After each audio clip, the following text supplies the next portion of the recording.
Après la chute du Premier Empire en 1814, le Congrès de Vienne est organisé. Ce congrès réorganise les frontières de l'Europe. L'Italie n'y échappe pas, la Vénétie et la Lombardie sont annexées par l'Autriche.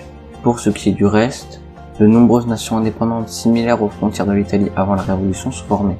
La majorité de ces pays sont sous influence autrichienne. Seule la Sardaigne et le Royaume de Sicile sont réellement indépendants. C'est alors qu'en Sardaigne qu'un mouvement d'unification se développe, avec notamment Mazzini qui crée le mouvement Jeune Italie qui milite pour l'unification italienne, Garibaldi qui milite en tant que général à l'unification, et Victor Emmanuel II, roi de Sardaigne, qui cherche à unifier l'Italie sous son royaume. En 1848, de nombreuses insurrections éclatent partout en Europe. C'est le printemps des peuples. Encore une fois, l'Italie n'y échappe pas. La Sicile se proclame indépendante du royaume de Sicile, la République romaine est proclamée, un soulèvement a lieu en Vénétie contre l'Autriche. Tous ces événements sont une chance pour la Sardaigne qui en profite pour déclarer la guerre à l'Autriche. C'est la première guerre d'indépendance italienne.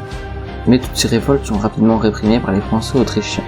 La Sicile redevient napolitaine, la papauté est restaurée, la Vénétie redevient autrichienne, et la Sardaigne doit signer l'armistice, ayant pour conséquence l'exil de nombreux partisans de l'unification. Mais malgré la défaite, le rêve d'unification des États italiens n'est vraiment affaibli.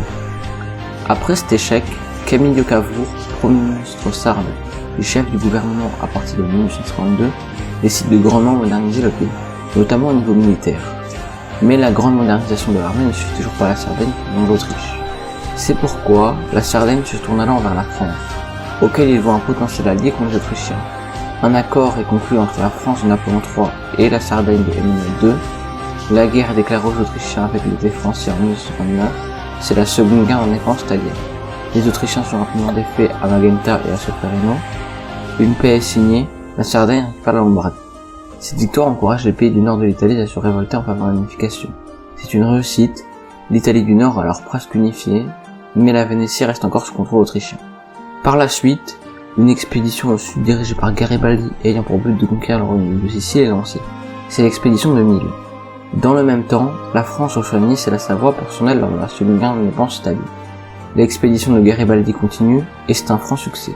Le royaume de Sicile est alors rapidement conquis, Naples est prise, mais l'armée napolitaine s'est repliée dans les forteresses de Capoue et Gaeta, plus au nord du pays. Ne pouvant pas prendre ces forteresses, Garibaldi a besoin de l'aide de l'armée sarde, qui ne pouvait passer qu'en passant par les États-papaux qui contrôlent tout le centre de l'Italie. C'est pourquoi l'est des États-papaux est alors conquis par l'armée sarde, ce qui permet de relier l'armée sarde à l'armée de Garibaldi au sud du pays.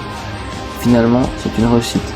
Grâce à la modernisation de l'armée, François II, roi des deux Siciles, se réfugie dans la forteresse de Gaeta, avec ses meilleures troupes, où après un long siège, il est finalement vaincu.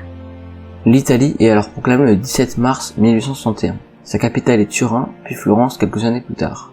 Et malgré la proclamation du royaume d'Italie, l'unification n'est toujours pas terminée. Il reste encore Rome, où Garibaldi va essayer de prendre sans succès car le gouvernement italien ne le soutient pas, et des territoires autrichiens, dont notamment la Vénétie. C'est pourquoi la Sardaigne va déclarer la guerre à l'Autriche avec l'aide de la Prusse. C'est la troisième et dernière guerre d'indépendance. L'Italie engrange un certain nombre de victoires, et récupère la Vénétie. Après cette guerre, le gouvernement italien souhaite s'emparer de Rome, le problème étant que les Français protègent la ville. Mais en 1870, une guerre éclate entre la France de Napoléon III et la Confédération de l'Allemagne du Nord de Bismarck.